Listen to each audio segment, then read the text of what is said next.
ക്രിസ്ത്യാനിക്ക് മാത്രമേ കുരിശിനെ പ്രഘോഷിക്കാൻ പറ്റത്തുള്ളൂ. മാറി നിന്നുകൊണ്ട് നമുക്ക് ചെയ്യാൻ പറ്റത്തില്ല. അത് കൂലിവേലക്കാരനാകും. ഞാൻ കൂലിവേലക്കാരനല്ല, ഞാൻ സ്വന്തമായിട്ട് വീട്ടുകാരനായിട്ടാണ് സുവിശേഷ വേല ചെയ്യണത്. അതെനിക്ക് ബോധ്യമുള്ളത് കൊണ്ട് കിട്ടുന്ന പീഡാനുഭവങ്ങൾ ഓർത്ത് ഞാൻ വിഷമിക്കുന്നില്ല.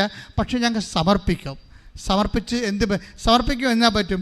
ബലഹീനതയിലാണ് ദൈവത്തിൻ്റെ ശക്തി പ്രവർത്തിക്കുന്നത്. ക്ലിയർ അല്ലേ? അത് പൗലോസ് അതാണ് we are following apostolic spirituality. Apostolic spirituality ഒരു കുഴപ്പമുണ്ട്, അത് മരിയനല്ലെന്ന് മാത്രമേ ഉള്ളൂ. പക്ഷേ കൃപാസനം ഫോളോ ചെയ്യണത് അപ്പോസ്റ്റലിക് സ്പിരിച്വാലിറ്റി ഫ്രം മരിയൻ സ്പിരിച്വാലിറ്റിയാണ്. കാര്യം അപ്പോസ്തലന്മാർക്കില്ലാതിരുന്ന ഒരു കൃപയുള്ളത്. അവർക്ക് മരിയനെക്കുറിച്ച് അത്രയും പിടിപാടില്ലായിരുന്നു. മരിയൻ റെഫറൻസ് കുറവല്ലേ? നടപടി പുസ്തകങ്ങളൊക്കെ മരിയൻ റെഫറൻസ് കുറവാണ്. ആ അപ്പോസ്റ്റലിക് സ്പിരിച്വാലിറ്റിയുടെ കൂടെയാണ് അപ്രതിരോധ്യമായ മരിയൻ സ്പിരിച്വാലിറ്റി കൂടി വരുമ്പോഴാണ് ഉടമ്പടി നിന്ന് ജ്വലിക്കണത്. ഈ ആത്മഹത്യ ചെയ്യാൻ വേണ്ട സ്ത്രീക്ക് എന്താ സംഭവിച്ചിരിക്കുന്നത്? പിന്നീട് അവരിവിടെ വന്ന് ഉടമ്പടി എടുത്തപ്പോൾ തന്നെ അമ്മ എന്താ ചെയ്തിരിക്കുന്നത്? അമ്മ പതുക്കെ അവൻ്റെ മക്കളെല്ലാം സെറ്റ് ചെയ്ത് കൊടുക്കുന്നുണ്ട്. വിത്തിൻ നോ ടൈം 3 മാസത്തിനുള്ളിൽ അവർ പഴയ പവറിലേക്ക് തിരിച്ചു വരും. പഴയ പവറിലേക്ക്. അപ്പം നീ ഒന്നും നഷ്ടപ്പെട്ടു പോയി, തകർന്നു പോയി എന്ന് പറയരുത്. നീ എന്ത് നഷ്ടപ്പെട്ടാലും നിൻ്റെ കയ്യിൽ നിന്ന് ഈശോയും അമ്മയും പോകാതിരുന്നാൽ മതി. അപ്പോൾ പരിശുദ്ധാത്മാവ് നിത്യം കുടികൊള്ളുകയും ചെയ്യും. പിന്നെ എന്താ അവർ പറഞ്ഞ കാര്യം എന്താ? എനിക്കൊരു മണ്ടത്തരം പറ്റിപ്പോയെന്ന് പറഞ്ഞല്ല. എൻ്റെ അർത്ഥം എന്താണ്? നമ്മളെ ഫിലിപ്പിയർ വായിച്ചില്ലേ? എന്താണ് ഫിലിപ്പിയർ 4:6 വായിച്ചില്ലേ? എന്താ വായിച്ചത്? എപ്പോഴും സന്തോഷത്തോടെ ഇരിക്കുവാൻ, പിന്നെ എന്താണ്? ഇടതടവില്ലാതെ പ്രാർത്ഥിക്കുവാൻ, എല്ലാ കാര്യങ്ങളും ഓർത്തുകൊണ്ട് കൃതജ്ഞത പ്രകാശിപ്പിക്കും. അപ്പം നിങ്ങളുടെ ധാരണകളെ അതിലേക്കിക്കുന്ന ദൈവത്തിൻ്റെ സമാധാനം, ദൈവത്തിൻ്റെ പരിശുദ്ധാത്മാവ് നിങ്ങളുടെ ചിന്തകളെ, ഹൃദയത്തെയും കർത്താവ് യേശുക്രിസ്തുവിൽ കാത്തുകൊള്ളും. അപ്പം നമ്മുടെ ചിന്തയ്ക്കും അതുപോലെ തന്നെ നമ്മളുടെ ചിന്തയ്ക്കും നമ്മുടെ ഹൃദയത്തിനും 2 ഫാക്കൽറ്റിക്കും ദൈവത്തിൻ്റെ സംരക്ഷണം വേണം. അതുകൊണ്ടാണ് നിങ്ങളുടെ സ്പിരിറ്റ് ഡീവിയേറ്റ് ചെയ്യുമെന്ന് പറയരുത്. ഉടമ്പടി എടുത്തിട്ട്, ഇപ്പോൾ ഉടമ്പടി എടുക്കുമ്പോൾ നിങ്ങൾ നാളെ ആത്മാവിൽ എടുത്തിട്ട് വീട്ടിൽ ചെല്ലുമ്പോൾ കടക്കാരെ കാണുമ്പോൾ നിങ്ങൾ വേറെ വല്ല അരൂപി ഉണ്ടാക്കരുത്. മേടിക്കാമെങ്കിൽ മേടിക്കടാ, ഇതിന് തന്തോട് മേടിക്കടാ എന്നൊക്കെ പറഞ്ഞാൽ പണിയാവും. മനസ്സിലായി? ഉടമ്പടിക്കൊരു ജീവിത രീതിയുണ്ട്. ഉടമ്പടി ദാഠ്യത്തിൻ്റെയും തോന്നിവാസത്തിൻ്റെയും അരൂപിയല്ല നിങ്ങൾ സ്വീകരിച്ചത്. എന്തിൻ്റെ അരൂപിയാണെന്ന് പറയും. റോമ 8:15 നിങ്ങളെ വീണ്ടും ഭയത്തിലേക്ക് നയിക്കുന്ന അടിമത്തത്തിന്റെ ആത്മാവിനെയല്ല മറിച്ച് പുത്രസ്വീകാര്യത്തിന്റെ ആത്മാവിനെയാണ് നിങ്ങൾ കൈക്കൊണ്ടിരിക്കുന്നത്.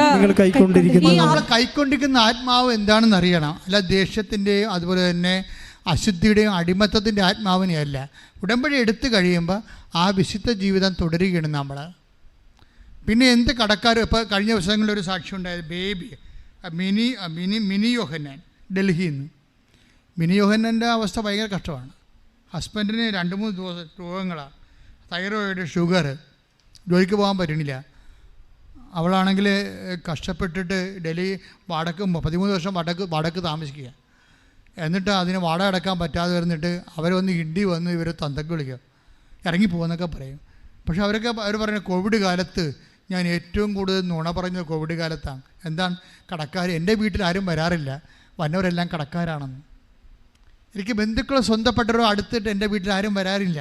ആരെങ്കിലും വന്നാൽ അയാൾ എൻ്റെ കടക്കാരനായിരിക്കും.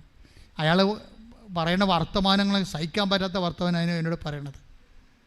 മനുഷ്യന്മാരിങ്ങനെ ജീവിക്കണം, ഓർക്കണം. ഇങ്ങനെ ജീവിക്കുന്നവരുടെ സാക്ഷ്യം നിങ്ങൾ കേൾക്കണം. എന്തിനാണ് സാക്ഷ്യം കേൾക്കണത്? നിങ്ങളുടെ സംശയം മാറാണ് സാക്ഷ്യം കേൾക്കണത്.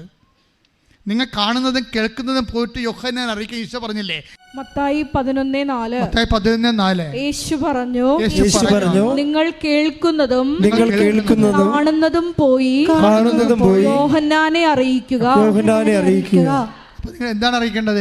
അന്ധന്മാർ കാഴ്ച പ്രാപിക്കുന്നു, മുടന്തന്മാർ നടക്കുന്നു, കുഷ്ഠരോഗികൾ ശുദ്ധരാക്കപ്പെടുന്നു, ബധിരർ കേൾക്കുന്നു, മരിച്ചവർ ഉയർപ്പിക്കപ്പെടുന്നു, ദരിദ്രരോട് സുവിശേഷം പ്രസംഗിക്കപ്പെടുന്നു. ഉടമ്പടി എടുത്ത വ്യക്തികളെ എന്താ കൈമാറേണ്ടത്? കേൾക്കുന്നതും കാണുന്നതുമാണ്. എന്താണത്? സാക്ഷ്യമാണ് കൈമാറേണ്ടത്. അത് നിങ്ങൾ ഷെയർ ചെയ്ത് കൊടുക്കണം. ഒരു സാക്ഷ്യം പോലും ഷെയർ ചെയ്യാത്ത ആൾക്കാർ ഉടമ്പടി എടുത്തിട്ടുണ്ട്. അവർക്ക് 0 റിസൾട്ടാണ്, പറഞ്ഞിട്ട് കാര്യമില്ല. അതുകൊണ്ടാണ് ഞാൻ പറഞ്ഞത് ബുദ്ധിയും ബോധവും ഇല്ലാത്തവന്ന് ഉടമ്പടി എടുക്കരുതെന്ന് പറഞ്ഞതിൻ്റെ കാര്യം ഇതാണ്. കാരണം ഇത് കുറച്ച് ബുദ്ധിയും ബോധവും വിവേകവും ഒക്കെ ഉള്ള ആൾക്കാർക്കുള്ളതാണ്. ചുമ്മാ വല്ല പത്തികാനവും പാടി നടക്കുന്ന ആൾക്കാർക്ക് ഉടമ്പടി ഇൻവെസ്റ്റ് ചെയ്യാൻ പറ്റത്തില്ല. ഇതിനകത്ത് ശരിക്കും നല്ല ഇൻ്റലക്ച്വൽ ഇൻവെസ്റ്റ്മെൻറ്റ് ആവശ്യമുള്ളതാണ്. ഇതെന്താ സംഭവം? ഇപ്പോൾ യോഹന്നാൻ ഈ യോഹന്നാനെ അറിയിക്കാൻ പറഞ്ഞ എന്താണ്? അയാൾ ദിവ്യപുരുഷനായതുകൊണ്ടൊന്നും മാത്രമല്ല, അയാൾ അറിയിക്കാൻ പറഞ്ഞാൽ അയാൾക്ക് സംശയമാണ്. അതാണ് പ്രശ്നം. അയാൾക്ക് ക്രിസ്തുവിൽ സംശയം പോരെ. വലിയ ആനക്കാര്യമൊക്കെ പറഞ്ഞ പാർട്ടിയാണ്. ആരാണ്? യോഹന്നാൻ മാന്താന വലിയ ആനക്കാര്യം പറഞ്ഞ ആൾക്കാരാണ്. എന്താ പറഞ്ഞത്? ഇതാ ദൈവത്തിൻ്റെ കുഞ്ഞാടെന്നൊക്കെ പറഞ്ഞ ഈ കക്ഷിയാണ്, പണ്ട് പറഞ്ഞതാണ്.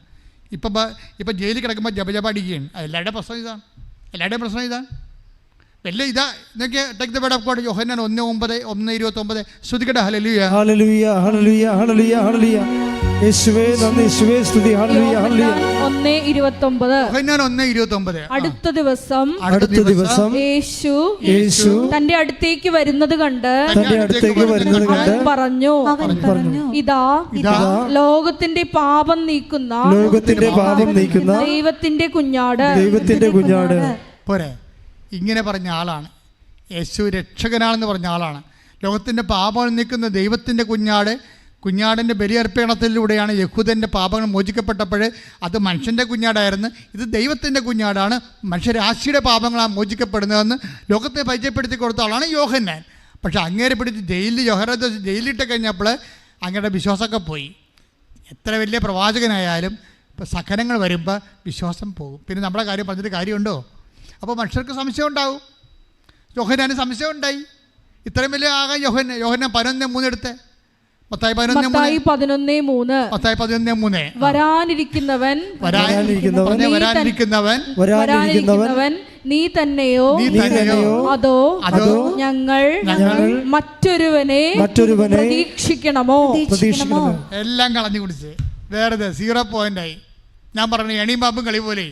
യോഹന്നാൻ 99 വന്നിരിക്കുകയായിരുന്നു, 98 വന്നിരിക്കുകയായിരുന്നു. ചുമ്മാ ഒരു ജയിലിൽ കൊണ്ട് ഇട്ടപ്പോൾ ഒരു പാമ്പ് കൊത്തി കൊണ്ടുവന്ന് പുള്ളി 2 വെച്ചിരിക്കുകയാണ്. ഇപ്പോൾ യേശുവിനെ പോലും പുള്ളിക്ക് സംശയമാണ്. ഇത് 2 പേരെ പറഞ്ഞു വിട്ടിരിക്കണം ജയിലിൽ. എന്താ ചോദിച്ചിരിക്കണത്? വരാതിരിക്കുന്ന നീ തന്നെയാണോ? അതെ. അപ്പോൾ യേശു എന്തൊരു ക്ഷമയാണ്. ഞാനാണ് യേശു എന്ന് പറയുന്നേക്കാം. അപ്പോഴേ അങ്ങനെ വിശ്വാസം ഇല്ലാത്തവരോട് ഇനി സംസാരിക്കേണ്ട കാര്യമില്ല. പിന്നെ അവൻ എന്താണ് ഇത്രയും നാൾ പറഞ്ഞത്? ഇത്രയും എന്തെല്ലാം കാര്യങ്ങളാണ് അവൻ പറഞ്ഞുകൊണ്ട് നടന്നത്. ഇപ്പോൾ പടഞ്ചാഞ്ഞ എങ്ങനെയാണ്? അപ്പോൾ അവൻ നീലക്കുറുക്കനായിരുന്ന കരച്ചായത്ത് വീണ് കൃഷ്ണനായിട്ടിരുന്ന പാർട്ടിയാണോ? ഇപ്പോൾ സഹനം വന്നപ്പോൾ എല്ലാം മറന്നുപോയാ എന്ന് ഞാൻ ചോദിച്ചേനാ. പക്ഷേ ഈശോ ചോദിക്കത്തില്ല. ഈശോ എന്താ പറയണത്? ഈശോ ദൈവികമായ ക്ഷമയും സൗമ്യതയും കൊണ്ട് പറഞ്ഞു, നിങ്ങൾ കാണുന്നത് പോയി യോഹന്നാൻ അറിയിക്കുക, നിങ്ങൾ കേൾക്കുന്നത് പോയി യോഹന്നാൻ അറിയിക്കുക. എന്താണ്? സാക്ഷ്യം പറയാൻ പറഞ്ഞിരിക്കുകയാണ്. അന്തർ കാണുന്നു, ചിലർ കേൾക്കുന്നു. അപ്പം നിങ്ങളെന്താ ചെയ്യേണ്ടത്? നിങ്ങൾ കൃപാസനം പത്രം കൊടുക്കുമ്പോഴും നിങ്ങൾ വായ്മൊഴിയായിട്ട് കർത്താവിൻ്റെ അനുഗ്രഹങ്ങളെക്കുറിച്ച് പറയുമ്പോഴും നിങ്ങൾ സംശയമുള്ളവർക്ക് സുവിശേഷം കൊടുക്കുകയാണ്. സംശയമുള്ളവർക്കെതിരെ സുവിശേഷമായി അവന് ബോധ്യമായി വിശ്വാസമായി ദൈവം നിന്നെ അഭിഷേകം ചെയ്തിരിക്കുന്നു. കൈയ്യടിച്ച് കർത്താവിനെ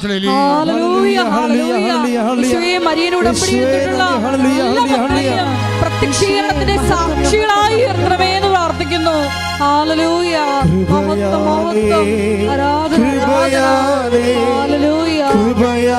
അനുദിനവും കൃപയാലേ കൃപയാലേ കൃപയാൽ അനുദിനവും.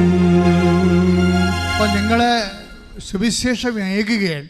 സുവിശേഷമായിക്കൊണ്ട് അത് സംശയമുള്ളവർക്കാണ് നമ്മൾ സാക്ഷ്യങ്ങൾ കൊടുക്കുന്നത്.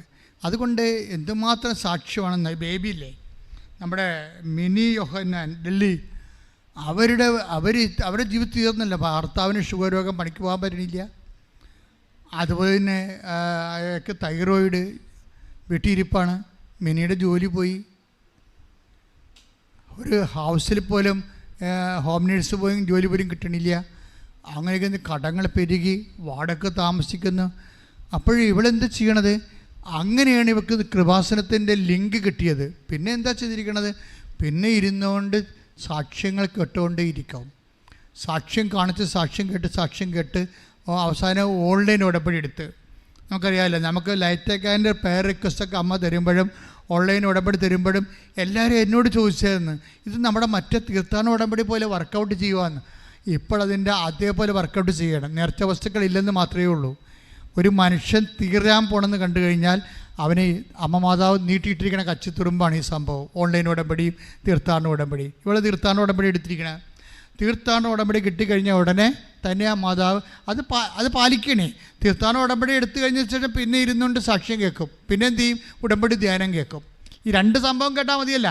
ഉടമ്പടി ധ്യാനം ഉടമ്പടി സാക്ഷ്യവും കേൾക്കുമ്പോൾ തന്നെ നമ്മൾ വിശ്വാസം നിറയും. ഇത് കവിഞ്ഞ് മറ്റുള്ളവരിലേക്ക് കൊടുക്കാൻ നേരത്ത് ദൈവത്തിൻ്റെ വക്താവായി നമ്മൾ മാറും. ദൈവത്തിൻ്റെ വക്താവായി നമ്മൾ മാറുമ്പോൾ ദൈവത്തിൻ്റെ വക്താവിനെ സംരക്ഷിക്കാനുള്ള ബാധ്യത ആർക്കാണ്? ദൈവത്തിന്. വേറെ പ്രശ്നമൊന്നുമില്ല, സിമ്പിളാണല്ലോ ഇത്. നിങ്ങളിത് സാക്ഷ്യം കേട്ടും ഉടമ്പടി ധ്യാനം കൂടി കഴിയുമ്പോൾ നിങ്ങൾ വിശ്വാസം നിറഞ്ഞ് നിങ്ങൾ അത് മറ്റുള്ളവർ കൈമാറും, ദൈവത്തിൻ്റെ വക്താവായി മാറും. അപ്പോൾ ദൈവത്തിൻ്റെ വക്താവിനെ സംരക്ഷിക്കാനുള്ള ചുമതല ആർക്കാണ്? ദൈവത്തിനാണ്. അതുകൊണ്ട് ദൈവം സംരക്ഷിക്കും. അവൾക്ക് നല്ല ശമ്പളമുള്ളൊരു ജോലി കൊടുത്ത അമ്മ ഞെട്ടിപ്പോവും. അതായത് വീട്ടിൽ വരുന്നവരെല്ലാം കടക്കാരാണെന്ന് പറഞ്ഞില്ലേ, കോവിഡിനാണ് ഞാൻ ഏറ്റവും കൂടുതൽ നുണ പറഞ്ഞതെന്ന്. അങ്ങനെ അതായത് നുണ പറയാതെ ജീവിക്കാൻ പറ്റാത്ത കണ്ടീഷനിലായി. കാര്യം എന്താണ്? ക്രിസ്തു അത്രയും അവളിൽ നിറഞ്ഞിട്ടില്ലായിരുന്നു. ക്രിസ്തു നിറഞ്ഞു കഴിഞ്ഞപ്പോഴേ വിഷയം മാറും. പിന്നെ എന്താണ്? പിന്നെ നുണ പറയത്തില്ല, സത്യം പറയത്തുള്ളൂ. ഉള്ളതുപോലെ പറയും. എന്താണ്? ബാക്കി കർത്താവ് നോക്കട്ടെ എന്ന് പറയും. എൻ്റെ നുണ കൊണ്ട് തന്നെ ഞാൻ സംരക്ഷിക്കേണ്ട കാര്യമില്ല, കർത്താവിനെ സംരക്ഷിക്കട്ടെ. അപ്പോൾ അതാ വിഷയം. ആളെ വ്യത്യാസം വന്ന് ഇതാണ് ഈ ആൾക്കാർക്ക് ഉണ്ടായിരുന്ന വ്യത്യാസം എന്ന് പറയണത്. ഇത് നിങ്ങൾ വളരെ ശ്രദ്ധിച്ചെടുക്കണം. അതുകൊണ്ടാണ് ധൃതിക്കൊന്നും ഉടമ്പടി ചെയ്യരുത്. പ്രാർത്ഥിച്ച് ഭംഗിയായിട്ട് അതൊരു സബരിയ പോലെ ആകണം. എന്നുവെച്ചാൽ വളരെ ശ്രദ്ധയോടെ ഒരു ബലിദാനം പോലെ വരണം. നമ്മുടെ ജീവിതം തന്നെ ദൈവത്തിന് പറ്റുന്ന രീതി പുനഃക്രമീകരിക്കുന്ന ഒരു പ്രക്രിയയാണത് ഉടമ്പടി. അതിൻ്റെ അകത്ത് അച്ഛൻ പറഞ്ഞ് അതൊരു 3 ഫേസ് പ്രോജക്റ്റാണ്. ഒന്ന് പ്രെയറുണ്ട്, അതിൻ്റെ അകത്ത് അത് പ്രെയറുണ്ട്. രണ്ടാമത്തെ എന്താണ്? സുവിശേഷ കൈമാറ്റമുണ്ട്. മൂന്നാമത്തത് എന്താണ്? ജീവകാരുണ്യ പ്രവർത്തനങ്ങളുണ്ട്. ഇതെല്ലാം ഉള്ള വേറെ ഏത് പ്രാർത്ഥനയുണ്ട്? വേറെ ഏത് പദ്ധതിയുണ്ട്? ഇത് 3 ഫേസ് പ്രോജക്റ്റാണ്. അതുകൊണ്ടാണ് ഇടിവെട്ട് സാക്ഷികൾ നടക്കാൻ കാരണം ഇതാണ്. ഇപ്പോൾ ഇതെന്താ, ഇപ്പോൾ നമ്മൾ നേരത്തെ പറഞ്ഞ പെൺകുട്ടിയുടെ അതായത് ബിൻസി ജോഷുവ ഈ ആത്മഹത്യയുടെ സാക്ഷ്യമാണ് പറക്കണത്. പക്ഷേ അത് പറന്നില്ലായിരുന്നെങ്കിൽ പറക്കാൻ സാധ്യതയുണ്ടായിരുന്നത് ബിൻസി ജോഷുവ. എനിക്കിഷ്ടപ്പെട്ടത് ബിൻസി ജോഷുവയുടെ സാക്ഷ്യമാണ്. എന്താ പ്രശ്നം വെച്ചാൽ ഇവൾ ഉടമ്പടി എടുത്തിട്ട് ഉടമ്പടിയുടെ ബ്ലെസ്സിങ് എങ്ങനെ ഒരു ബ്ലിസ്ഫുൾ ആന്തരികതയാണ്. അതായത് അവൾ പ്രഗ്നൻ്റ് ആവും. പ്രഗ്നൻ്റ് ആയി കഴിയുമ്പോൾ ഡോക്ടർ പറയും, ഇത് സ്കാൻ ചെയ്ത് കഴിയുമ്പോൾ കൊച്ചിന് 4 ഹൃദയത്തിൽ 4 അറയില്ലേ, അതിൽ 2 അറയില്ല. ചുങ്ങിയിരിക്കുകയാണ്. ഉള്ളതില്ലാത്ത കണക്കാണ്. പിന്നെ 2 അറയാണുള്ളത്, അത് വർക്കൗട്ട് ചെയ്യുന്നില്ല. അതിൻ്റെ ചില നാളികൾ ജാമാണ്. അപ്പോൾ കുട്ടി അകത്ത് കിടന്ന് മരിച്ചതുപോലെ കിടക്കുകയാണ്. അപ്പോൾ കുട്ടി ശ്വസിക്കണത് അമ്മ ശ്വസിക്കുന്നത് കൊണ്ട് അമ്മ എടുക്കുന്ന ഓക്സിജനാണ് കുട്ടിക്ക് കിട്ടണത്. അതുകൊണ്ടാണ് ഇപ്പം കുട്ടി വയറ്റിൽ ജീവനുള്ളതുപോലെ കിടക്കണം. അപ്പോൾ ഡോക്ടർ പറയും എത്രയും വേഗം തന്നെ അബോർട്ട് ചെയ്ത് കളയണം, അല്ലെങ്കിൽ നിങ്ങളും ചത്തുപോകുമെന്ന് പറയും. അപ്പോഴേ ഈ ബിൻസി പറയും, ഇത് ഞങ്ങളായിട്ട് എൻ്റെ മേൽ കൈവെക്കത്തില്ല ഡോക്ടറെ. ഈശോ അത് മരിച്ചു കഴിഞ്ഞ് ഈശോ എന്താ വെച്ചാൽ ചെയ്യട്ടെ, വിളിക്കട്ടെ. അതാണ് വിശ്വാസത്തിൻ്റെ പ്രകടനം എന്ന് പറയുന്നത്. അത് നിലപാടാണ്. വിശ്വാസം എന്ന് പറഞ്ഞാൽ നമ്മൾ എന്തെങ്കിലും വിളിച്ച് പറഞ്ഞല്ലേ, അതൊരു നിലപാടിൻ്റെ ഭാഗമാണ്. ഈ ബിൻസി ജോഷുവയുടെ നിലപാടെന്ന് പറയുന്നത് ഈ കാലഘട്ടങ്ങളിൽ ഞാൻ കേട്ട ഏറ്റവും നല്ല നിലപാടിലൊന്നാണ്. എന്ന് വെച്ച് കഴിഞ്ഞാൽ അത് എൻ്റെ വയറ്റിൽ കിടക്കുകയാണ്, കൊച്ചു മരിച്ചു കിടക്കുന്ന പോലെ കിടക്കുകയാണ്. അപ്പോൾ ഡോക്ടർ പറയുന്നത്, നിങ്ങൾ ഈ കുട്ടിക്ക് എന്തെങ്കിലും വന്നാൽ ഞങ്ങളുടെ ഹോസ്പിറ്റലിലാണ് അതിൻ്റെ കേട്, ഹോസ്പിറ്റലിൻ്റെ പേര് പോകും, അത് ഞങ്ങൾക്ക് ഇറങ്ങിത്തരണം. അപ്പോൾ ഈ ഗർഭിണിയെ അവർ ഇറക്കി വിടും. അതാ സംഭവം. വേറെ ഹോസ്പിറ്റൽ വരുമ്പോഴും 2nd opinion 3rd opinion 4th ഒപ്പീനിയനൊക്കെ എല്ലാം പറയണത് കുട്ടി എടുത്ത് കളയണം എന്ന് പറയും. പക്ഷേ ബിൻസി പറഞ്ഞ് എടുത്തു കളയേണ്ടത് കർത്താവാണ്, ഞാനല്ലെന്ന് പറഞ്ഞു. അതാണ് പ്രശ്നം. വിശ്വാസം ജീവിക്കണില്ലേ ആൾക്കാരെ? അത് കേൾക്കണ്ടേ നമ്മൾ അതായത് വിശ്വാസം ജീവിക്കുന്ന ആൾക്കാർ. അപ്പോൾ എടുത്തു കളയാതെ എന്നിട്ട് ബിൻസി പറയില്ല. എന്താ പ്രശ്നം വെച്ചാൽ ഇവൾ ഉടമ്പടി എടുത്തു കഴിഞ്ഞപ്പോഴേ കൊച്ചിന് 400 ഗ്രാമായിരുന്നു തൂക്കം. അതാ ബിൻസി കിട്ടിയ ഒരു ഉറപ്പതാണ്. കൊച്ചിൻ്റെ തൂക്കം 400 ഗ്രാമായിട്ട് മാറണില്ല. ഇത് എങ്ങനെയാണ് ഹാർട്ട് ശ്വസിക്കാത്ത കൊച്ചിന് എങ്ങനെ തൂക്കം വെക്കണത്? വെക്കത്തില്ല. 2 അറ ഇല്ലല്ലോ. ഹൃദയത്തിന് 2 അറ, 4 അറയിൽ 2 ഇല്ല, 2 എണ്ണമേ ഉള്ളൂ. അതിലൊരെണ്ണം വർക്ക് ചെയ്യണത് എൻ്റെ വാൽവിന് കേടുണ്ട്. ഇങ്ങനെയൊക്കെ ഉള്ള ഒരു മോട്ടലായിട്ടുള്ള പ്രശ്നം, മാരകമാണ് പരിപാടി. പക്ഷേ എന്താ പ്രശ്നം വെച്ച് കഴിഞ്ഞാൽ ഉടമ്പടി എടുക്കണ ഉടനെ മാതാവ് ഒരു അടയാളം കാണിക്കും. അതാണ് ഞാൻ അടയാളം വേണമെന്ന് പറഞ്ഞതിൻ്റെ കാരണം ഇതാണ്. അടയാളം എന്താ വെച്ച് കഴിഞ്ഞാൽ പെട്ടെന്ന് 3 ആഴ്ചക്കുള്ളിൽ കൊച്ചിൻ്റെ തൂക്കം 400 കൂടും. അപ്പോൾ ഡോക്ടർ പറഞ്ഞു ഇങ്ങനെ കൂടാൻ ന്യായമില്ല. വൈദ്യശാസ്ത്രമല്ലേ, കറക്റ്റല്ലേ അവർ പറയണത്, ഇങ്ങനെ കൂടാൻ ന്യായമില്ല. അപ്പോൾ അതുകൊണ്ട് പിന്നീട് അപ്പോഴും ഡോക്ടർ കൊച്ചിനെ എടുത്ത് കളയാൻ തന്നെയാണ്, 4ാമത്തെ ഡോക്ടറാണേ. പക്ഷേ ബിൻസി അത് ജിൻസി അത് സമ്മതിക്കത്തില്ല, ബിൻസി. അങ്ങനെ വന്നപ്പോൾ ഇതൊരു വിശ്വാസത്തിൻ്റെ നിലപാടാണ്. നമുക്ക് ഈ വിശ്വാസത്തിൻ്റെ പ്രാർത്ഥന മാത്രമല്ല അറിയാൻ പാടില്ല. ഞാൻ ഒരു കാര്യം പറയാം, സങ്കടത്തോടെ പറയാം. ഈ ഉടമ്പടി എടുക്കുന്നത് 70% പേരും ചുമ്മാ പ്രാർത്ഥനാ തൊഴിലാളികളാണ്. ചുമ്മാ ഏതെങ്കിലും ഇഷ്ടത്ത് മൂടിയിരുന്നുകൊണ്ട് പ്രത്യക്ഷ പ്രാർത്ഥന ചൊല്ലി ഒപ്പിച്ച് പോകുന്ന ഭിക്ഷാന്തികൾ, അനുഗ്രഹത്തിൻ്റെ വറ്റിപ്പഴപ്പ് ഭിക്ഷാന്തികളാണ്. നിങ്ങൾ അങ്ങനെ ഇത് വർക്കൗട്ട് ചെയ്യത്തില്ല. ദൈവത്തിൻ്റെ സ്വഭാവം എന്താ? തൂക്കി നോക്കണതാണ്. ഞാൻ നിന്നെ തൂക്കി നോക്കി, നീ ഭാരം കുറഞ്ഞവളായി കാണപ്പെട്ടു എന്ന് പഴയ നിയമത്തിൽ. പുതിയ നിയമത്തിൽ ഈശോ പറയുമ്പോൾ നിങ്ങൾ അളക്കുന്ന അളവുകോല് കൊണ്ട് നിങ്ങൾക്കും അളന്ന് കിട്ടും.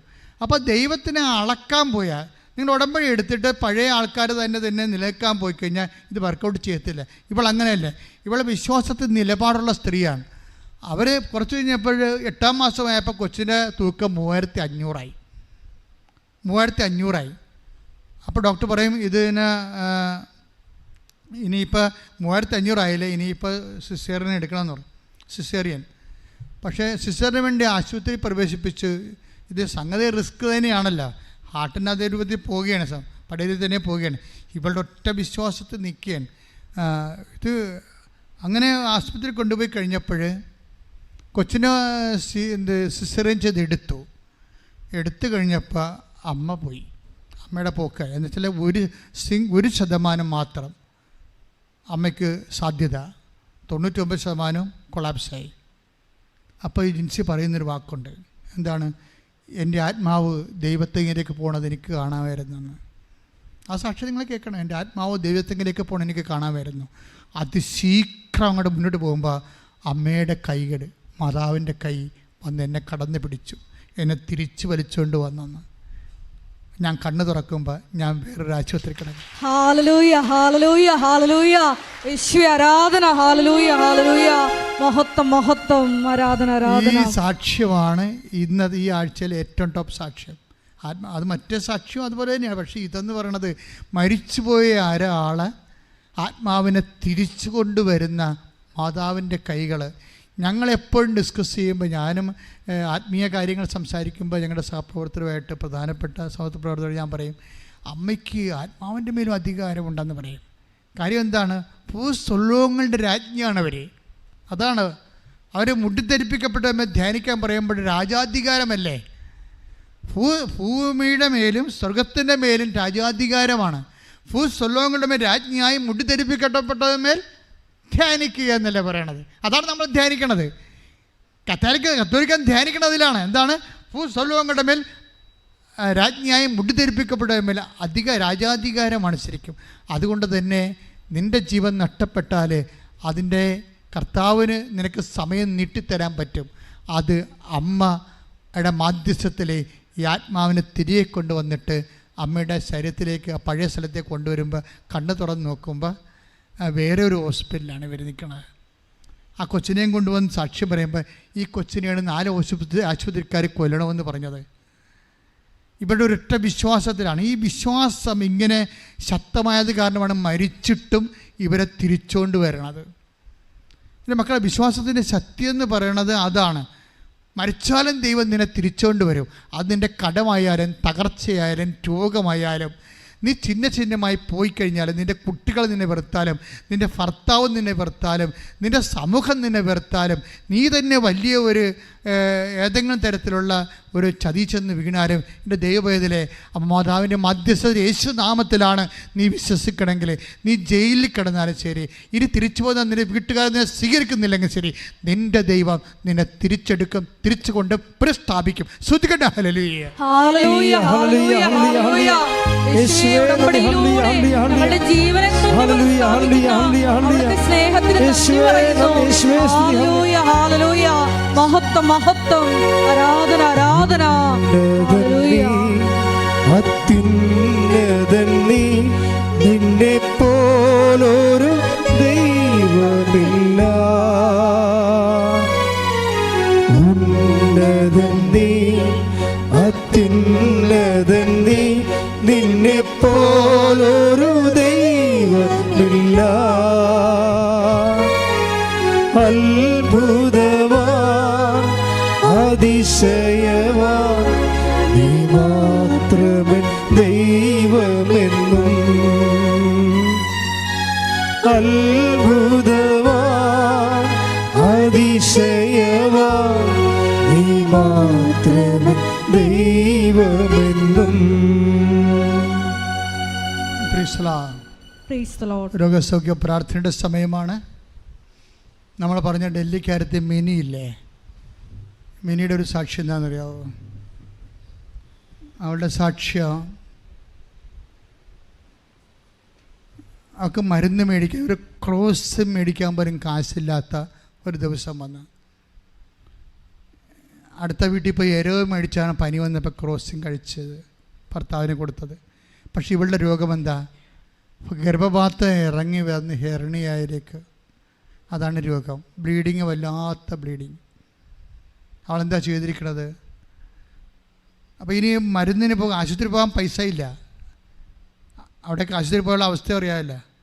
പൈസ കിട്ടാനും മാർഗ്ഗമില്ല, ജോലിക്ക് പോകാനും പറ്റണില്ല, ഭർത്താവിനും ജോലിയില്ല, ഭാര്യയ്ക്കും ജോലിയില്ല, രോഗമാണ് താനും. ഒന്ന് ചിന്തിച്ച് നോക്കിയേ, വല്ലാത്ത ബ്ലീഡിങ്ങും. അവൾ ഉടമ്പടി ധ്യാനം കേട്ടപ്പോൾ അച്ഛൻ പറഞ്ഞു ഉദരരോഗമുള്ളൊരു വയറ്റിൽ കൈവെക്കാൻ പറഞ്ഞു. അവൾ അതൊരു ആർത്തിയോടുകൂടി വിശ്വാസപ്രമാണം ചൊല്ലി വയറ്റിൽ കൈവച്ചോടുകൂടി ബ്ലീഡിങ് പൂർണ്ണമായിട്ട് തീർന്ന്. പിറ്റേ ദിവസം സ്കാൻ ചെയ്യാൻ വേണ്ടി പോയപ്പോൾ വേദന 4ാമത്തെ ദിവസമാണ് വേദനയില്ലാതെ ബ്ലീഡിങ് നിന്നപ്പോൾ നോക്കിയപ്പോൾ ഗർഭപാത്രം എങ്ങനെയാണ് താഴേക്ക് ഇറങ്ങി വന്നത് അതുപോലെ മേലോട്ട് കയറിപ്പോയി.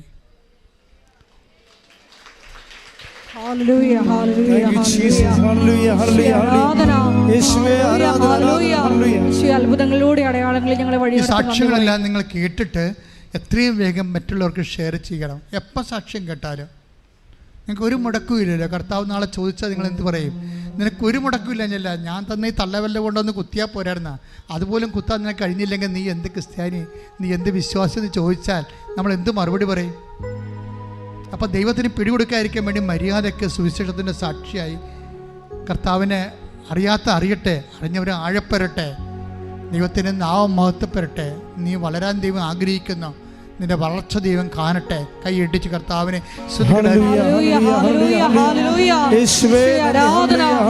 ഞങ്ങളെ പ്രേക്ഷിതരാക്കണമേ.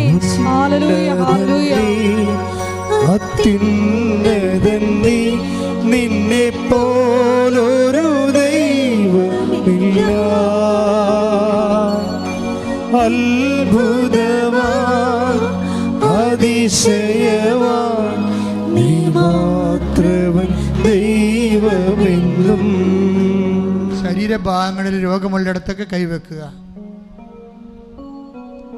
തൈറോയ്ഡ് രോഗികൾ തൊണ്ടയിൽ, ശിരസ് രോഗികളെ, കണ്ണ് കാത് കേൾക്കാനില്ലാത്തവർ, അഡിനോയിഡിൻ്റെ രോഗമുള്ളവർ, മൂക്കിൽ ദിശ വളരുന്നവർ, നിർത്താത്ത പനിയുള്ളവരൊക്കെ എല്ലാം തലയിലും കൈവെക്കുക.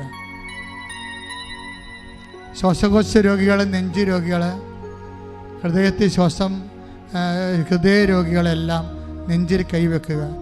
കരൾ രോഗികൾ, ഉദര രോഗികൾ, കുടൽ രോഗികൾ, പിസിയോടി രോഗികൾ, പിസ്തുല രോഗികൾ, അരിസസ് രോഗികൾ, അൾസർ രോഗികൾ അടിവയറ്റിൽ കൈവെക്കുക. കുറേ അധികം രോഗങ്ങളുണ്ടെങ്കിൽ നിങ്ങൾ കൈ സ്വസ്തികയായി വെച്ച് ശരീരം മുഴുവൻ ഉള്ളംകാലം മുതൽ ഉച്ചവരെ കർത്താവിന് വെച്ചുകൊണ്ട് പൊതിഞ്ഞു കെട്ടി കർത്താവിനെ ഉപയോഗിപ്പിക്കുക. അച്ഛൻ പ്രാർത്ഥിച്ചുകൊണ്ടിരിക്കുന്ന സമയത്ത് അതിശക്തമായി സ്തുതിച്ചുകൊണ്ടിരിക്കട്ടെ. കർത്താവിനെ വലത് കരം, ഇടത് തിരുമുറുവാർന്ന വലത് കരം നിങ്ങളെ സ്പർശിക്കുന്ന സമയമാണ്. കർത്താവേ, നിൻ്റെ വിശുദ്ധ പൗരോഹിത്യത്തെ മഹത്വപ്പെടുത്തണമേ. കർത്താവേ, കർത്താവേ, സഭയിലുള്ള സാന്നിധ്യം പ്രകടമാക്കണമേ. കർത്താവേ, സഭയിലുള്ള സാന്നിധ്യം പ്രകടമാക്കണമേ. അമ്മേ, പരിശുദ്ധ അമ്മേ, ദേവമാതാവേ, എല്ലാ മക്കൾക്കും വേണ്ടി ദിവ്യകുമാരനോട് മധ്യസ്ഥം വഹിക്കണമേ. കർത്താവേ, രക്തവാദക്കാര്, വാതരാമവാദമുള്ളവരെ കർത്താവെ, അവരെ സുഖങ്ങളെ സ്പർശിക്കണമേ. കർത്താവ്, രക്തത്തിൻ്റെ അസുഖമുള്ളവരെ, രക്തം പോക്കിന് അസുഖമുള്ളവരെ, കൺട്രോളില്ലാതെ മൂത്രം പോകുന്നവർ, മലം പോകുന്നവരെ, വല്ലാതെ കൈയുള്ളം പോലെ വിയർക്കുന്നവരെ കർത്താവ് സ്പർശിക്കണമേ. കർത്താവെ, കണ്ണ് വേദനയുള്ളവരെ, ശിരസ് വേദനയുള്ളവരെ, അതിൻ്റെ മൂലകാരണങ്ങൾ, കണ്ണിന് കാഴ്ചയുള്ളവരെ, കാഴ്ചക്കുറവുള്ളവരെ കർത്താവ് സ്പർശിക്കണമേ. കർത്താവെ, സ്പണ്ടിലോസ് രോഗികൾ, പ്ലീഹായുടെ അസുഖമുള്ളവരെ അവർ സ്പർശിക്കണേ. കർത്താവെ, ഈശോയെ, സ്പൈനൽ കോഡിനെ സ്പർശിക്കണമേ. സ്പൈനൽ കോഡിനെ സ്പർശിക്കണമേ. കർത്താവ്, പേശികളെ വാദമുള്ളവരെ സ്പർശിക്കണമേ. കർത്താവെ, ഈശോയെ, കിതപ്പ് രോഗികൾ, പ്രഷർ രോഗികൾ, ഷുഗർ രോഗികൾ, മുടി കൊഴിഞ്ഞു പോകുന്നവരെ സ്പർശിക്കണേ. കർത്താവ്, ചെവി കേൾക്കാൻ പാടില്ലാത്തവർ, സിസ്റ്റ് രോഗികൾ, കുടലിൽ, കരളിൽ, ആന്തരിക അവയവങ്ങളിൽ സിസ്റ്റുള്ളവർ കർത്താവെ, കൈപൊക്കാൻ പറ്റാത്തവർ, നടക്കാൻ പറ്റാത്തവർ, ഉറങ്ങാൻ പറ്റാത്തവർ, ഉറക്കം നഷ്ടപ്പെടുന്നവരെ സ്പർശിക്കണ കർത്താവെ. ത്വക്ക് രോഗികളെ സ്പർശിക്കണ കർത്താവെ. ഉള്ളം കാലം മുതൽ ഉച്ചവരെ മാരക രോഗങ്ങൾ, ക്യാൻസർ രോഗങ്ങൾ, കിഡ്നി രോഗങ്ങൾ, അൾസർ രോഗങ്ങൾ, എല്ലാ സർവ്വവിധ രോഗങ്ങൾ യേശു ക്രിസ്തുവിന്റെ ഉന്നതമായ നാമത്തിൽ മാറിപ്പോകട്ടെ. ശ്രദ്ധിക്കട്ടെ.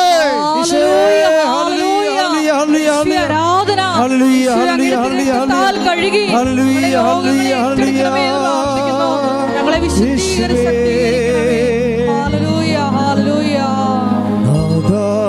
നാദാവരേണമേ, എന്നിൽ നിറയണമേ.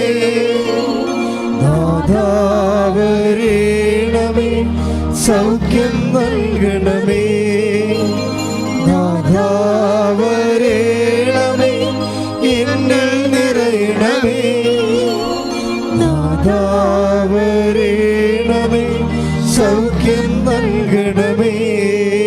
പരിശുദ്ധ പരമദിവ്യകാരുണ്യത്തിന് ആരാധനയും സ്തുതിയും പുകഴ്ചയും ഉണ്ടായിരിക്കട്ടെ. മകൾ രണ്ട് കൈ നെഞ്ചിൽ പൊത്തുക. എന്തിനാണെന്നറിയാവോ? വീടില്ലാത്തവര്, ജോലിയില്ലാത്തവര്, ജോലി താമസിക്കുന്നവര്, പരീക്ഷാഫലം പ്രതീക്ഷിക്കുന്നവര്, പരീക്ഷ എഴുതാൻ പോകുന്നവര്, വിദേശത്ത് ഓഫർ ലെറ്ററുമായിട്ട് ബന്ധപ്പെട്ട് പ്രവർത്തിക്കുന്നവര്, വിസയ്ക്ക് വേണ്ടി പ്രവർത്തിക്കുന്നവര്, സ്വന്തം വ്യവസായങ്ങൾ നിന്ന് പോയവർ, നഷ്ടമായിക്കൊണ്ടിരിക്കുന്നവർ, ഓർഡർ ലഭിക്കാത്തവർ, സാമ്പത്തിക സ്ഥാപനങ്ങളിൽ നിന്ന് ആനുകൂല്യങ്ങൾ പ്രതീക്ഷിക്കുന്നവർ, എല്ലാവർക്കും വേണ്ടി പ്രാർത്ഥിക്കാൻ പോവുകയാണ്. പഠിച്ചിട്ട് മനസ്സിലാകാത്തവർ, തെറ്റായ വിഷയം എടുത്തതെന്ന് ചിന്തിച്ചുകൊണ്ട് പഠിക്കാതിരിക്കുന്നവർ, തെറ്റായ പ്രണയബന്ധങ്ങളെ കുറുക്കി കുടുംബത്തിൽ അസമാധാനം ഉണ്ടാക്കുന്നവർ എല്ലാം സമർപ്പിച്ചുകൊണ്ട് പ്രാർത്ഥിക്കട്ടെ.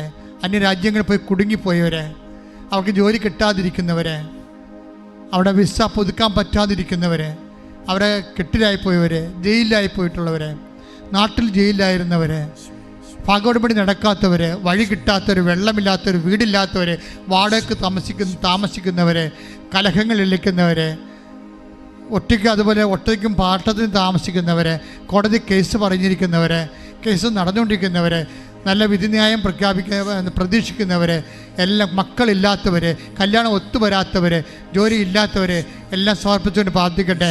വിവിധങ്ങളായ ആവശ്യങ്ങളെ സമർപ്പിച്ച് ദൈവത്തിൻ്റെ കരുണ ചൊരിയട്ടെ. ശ്രദ്ധിക്കട്ടെ.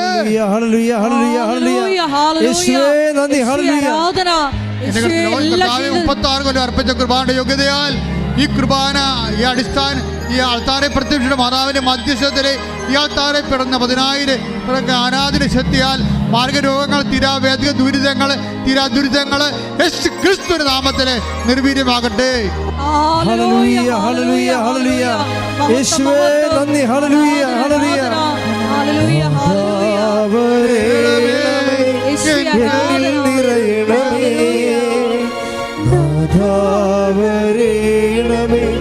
സൗഖ്യം നൽകണമേ.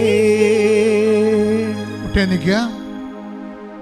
മൗനമായി കണ്ണുകളടച്ച് നിങ്ങളുടെ ഉടമ്പടി ആവശ്യങ്ങൾ പുതുക്കാൻ പോകുന്നവരും ഉടമ്പടി എടുത്തവരും ഇവിടെയുള്ള തീർത്ഥാടനത്തിൽ ഇവിടെ ഉള്ളവരും ഓൺലൈനായി ഈ ആരാധന കൂടുന്നവരും അവിടെ ഉടമ്പടി വിഷയങ്ങൾ അൾത്താരെ ജ്വലിച്ചു നിൽക്കുന്ന ദിവ്യകാരുണ്യത്തിനോട് കർത്താവ് യേശുക്രിസ്തുവിന്റെ അമ്മ മാതാവിൻ്റെ മധ്യസ്ഥതയിൽ സമർപ്പിക്കുക.